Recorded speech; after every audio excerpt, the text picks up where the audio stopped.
Next question 25th 2.25 chapter number 2 का, obtain the equivalent capacitance of the network in figure 2.35. Okay,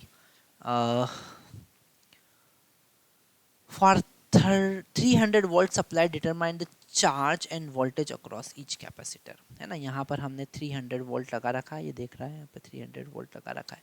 इसे हम थोड़ा सा सिस्टमेटिकली अगर ड्रॉ करें तो ये जो C4 है, this is our C4, okay.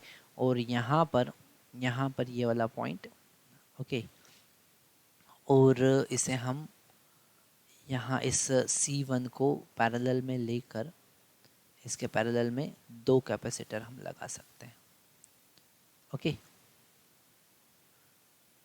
So this is the combination. और यहाँ पर हमने 300 वोल्ट का बैटरी लगा रखा है, ओके। 300 वोल्ट का बैटरी लगा रखा है। ये हमारे पास 100 पिको फेराड का कैपेसिटर है, ये 200, ये भी 200 पिको फेराड का, और ये 100 पिको फेराड का, ओके। तो हमने इसको कुछ इस तरीके से अरेंज कर लिया। ये बहुत इजी हो जाएगा अब अगर हमको फाइंड करना है द इक्विवेलेंट कैपेसिटेंस। तो सबसे पहले हम 200 का इक्विवेलेंट निकालेंगे, और वो 200 का इक्विवेलेंट कितना होगा, 200 डिवाइडेड बाई 2 मतलब कि 100। तो इन दोनों को हटा के हम 100 का लगाएंगे, और ये 100 फिर किस में होंगे, पैरेलल में होंगे, मतलब 100 plus 100 that is equal to 200।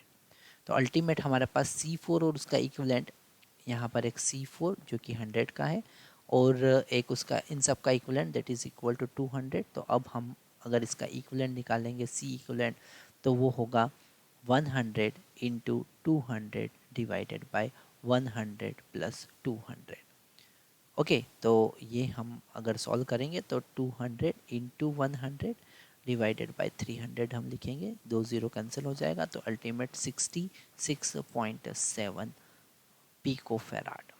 इसको हम सॉल्व करेंगे तो इतना कैपेसिटर हमारा इक्विवेलेंट कैपेसिटर होगा। आगे देखते हैं हम। क्वेश्चन पूछा determine the charge end voltage across each capacitor, okay. तो अगर हमने इन दोनों के अक्रॉस अगर हमने 300 वोल्ट लगा रखा है, ओके, यहाँ पर हमने लगा रखा है 300 वोल्ट, तो हम इजीली कैलकुलेट कर सकते हैं, ओके। यहाँ पर Q का वैल्यू अगर हम देखेंगे तो Q is equal to CV होगा, मतलब कि 66 पॉइंट, या फिर हम इसे थोड़ा सा अच्छे से लिख सकते हैं, it is 200/3 into 300 pico coulomb. तो ये 3 टाइम कैंसिल होगा, मतलब अल्टीमेट हमको मिलेगा 2 इंटू 10⁻⁴ पिको कूलम, या फिर हम लिख सकते हैं 20 नैनो कूलम। कितना लिख सकते हैं, तो यहाँ से चार्ज जो जाएगा वो कितना होगा, 20 नैनो कूलम। कितना होगा, 20 नैनो कूलम, और वो चार्ज इक्वली डिवाइड होगा, है ना। यहाँ से जाएगा 20 नैनो कूलम का चार्ज, ओके।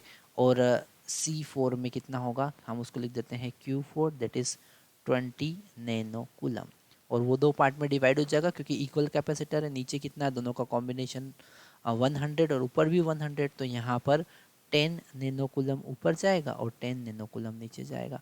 तो अगर हम Q1 की बात करें तो वो होगा 10 नैनो कूलम। अगर और यहाँ पर इक्वल चार्ज फिर डिस्ट्रीब्यूट हो जाएगा दोनों में, इन दोनों में। तो फिर अगर हम Q2 की बात करें तो वो भी 10 नैनो कूलम होगा, और Q3 की बात करें तो वो भी 10 नैनो कूलम होगा, ओके। यहाँ पर हम लिख देते हैं कि अगर हमको V4 कैलकुलेट करना है, V4 कैलकुलेट करना है तो Q4 divided by C4। Q4 का वैल्यू कितना है, 20 nano coulomb, divided by C4 कितना है, 100, ओके। तो V4 यहाँ से हमको मिलेगा 2 इंटू 10⁻⁻9 डिवाइडेड बाई 10 इंटू 10⁻⁻12। तो ये हो जाएगा 200 वोल्ट। कितना होगा, 200 वोल्ट। और अगर हमको V1 कैलकुलेट करना है तो V1 का होगा Q1 डिवाइडेड बाई C1, है ना। Q1 का वैल्यू कितना है, Q1 का वैल्यू हमने देखा 10 नैनो कूलम, सो 10 इंटू 10⁻⁻9, और C1 का वैल्यू 100 इंटू 10⁻⁻12, ओके। तो ये एक ज़ीरो तो यहाँ से कैंसिल हो जाएगा, 1/10 इंटू 1000 मतलब कि 100 वोल्ट। कितना आएगा? 100 वोल्ट।